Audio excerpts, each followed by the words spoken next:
I want to welcome you to this broadcast today.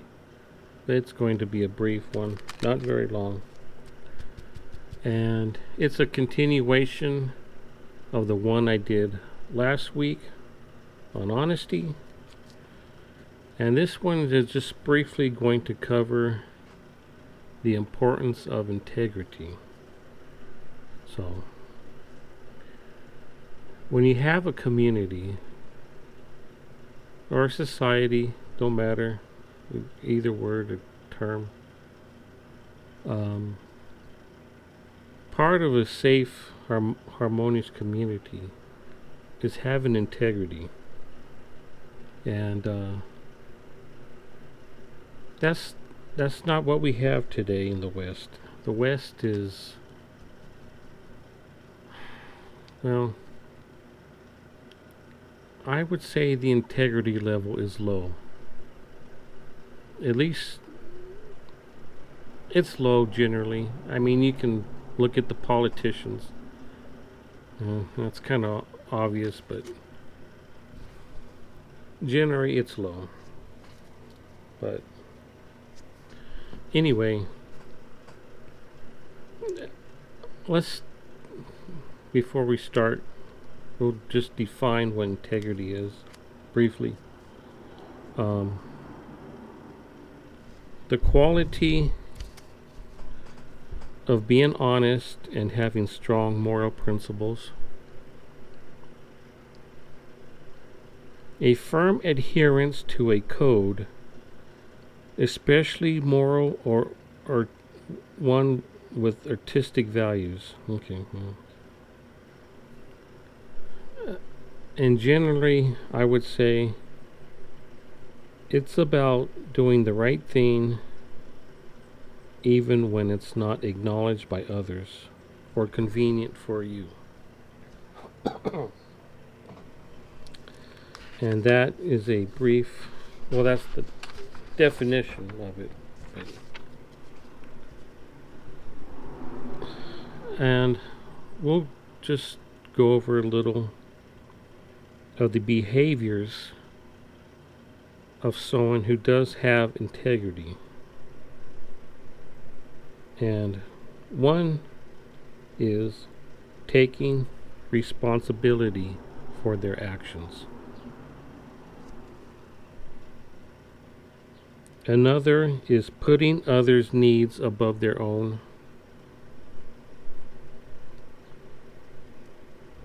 3, giving others the benefit of the doubt. In other words, when you're dealing with people, it means not jumping to conclusions. It's easy to do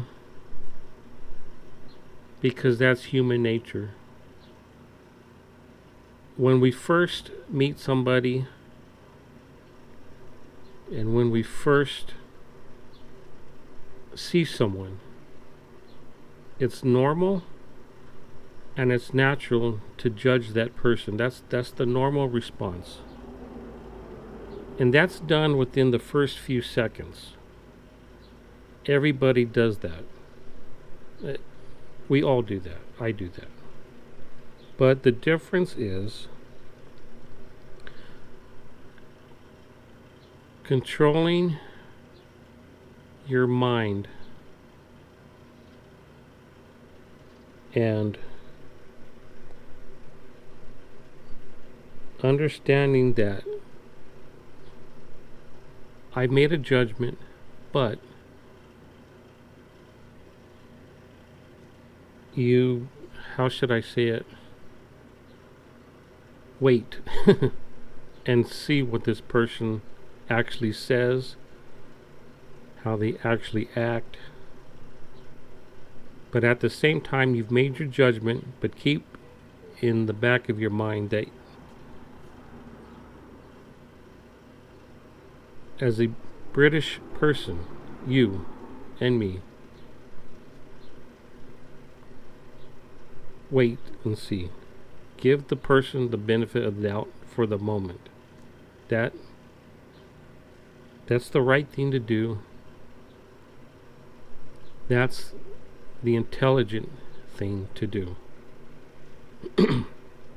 It's not going to hurt for you to wait.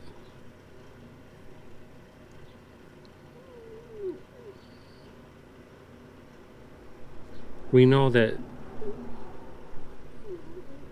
what is it? Don't judge a book by its cover. Yeah.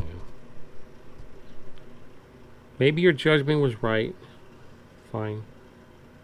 But give the benefit of the doubt first. That's the best thing to do. I've made those mistakes. I definitely have prejudged people. That's something we do. I've done it. But you want to practice self-control. So, another behavior of somebody with integrity is putting others above their own. Putting others' needs above their own is what I meant to say. That is a quality of integrity, but there's also a limit. There's a proper balance for that. That's not just something you always need to do. But I'm sure you get the general idea. Another is manifesting humility. A person with integrity will be proud of their accomplishments, but they will at the same time be humble. In other words, they know the difference between confidence and arrogance. We see a lot of arrogance. I see. People bragging. I don't know. People showing off their watches and cars in the internet. Stuff like that. But if you're going to be intelligent about it, know the difference between confidence and arrogance.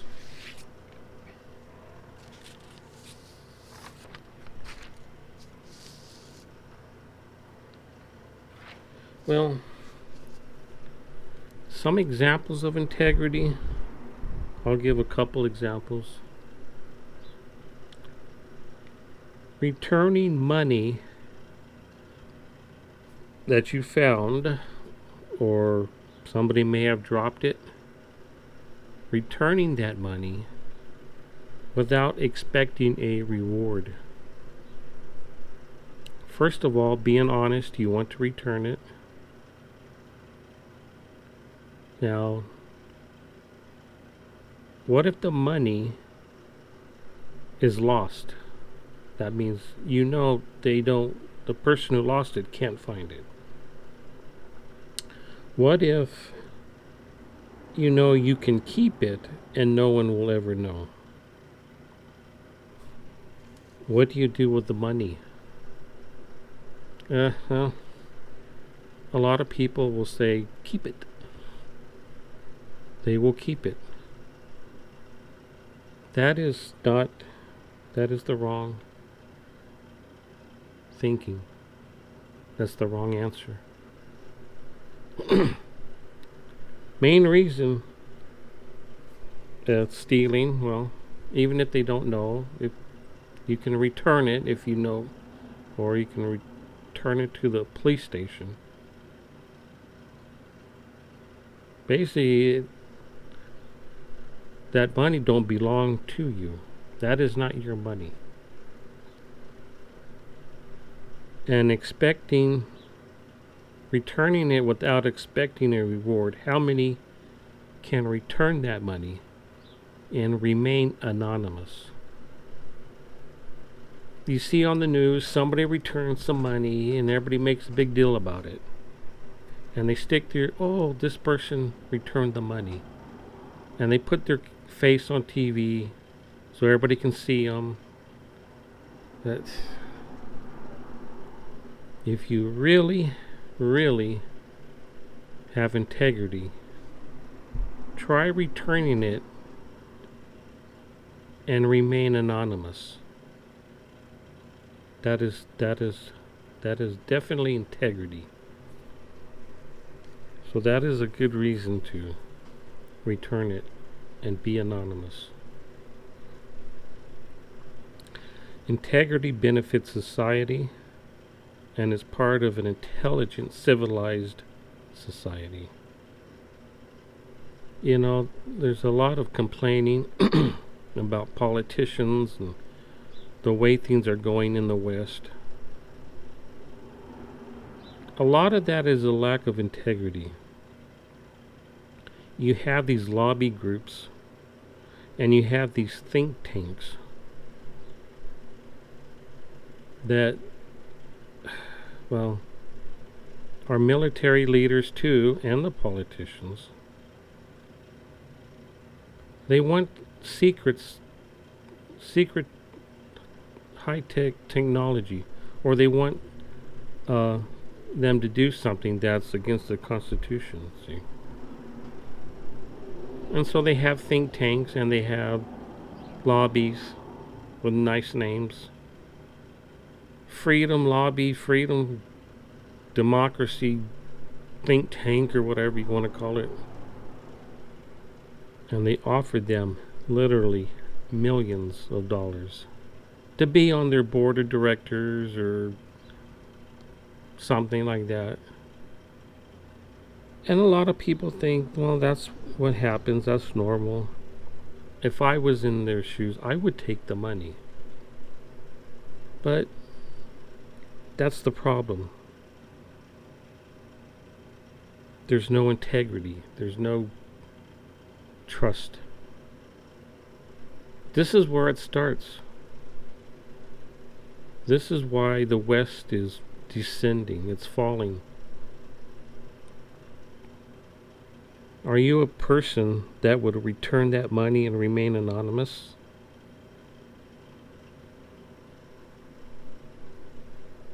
Well, if you don't, well then, well, you're no different than the politician or the military or the whoever's got the high-tech secrets.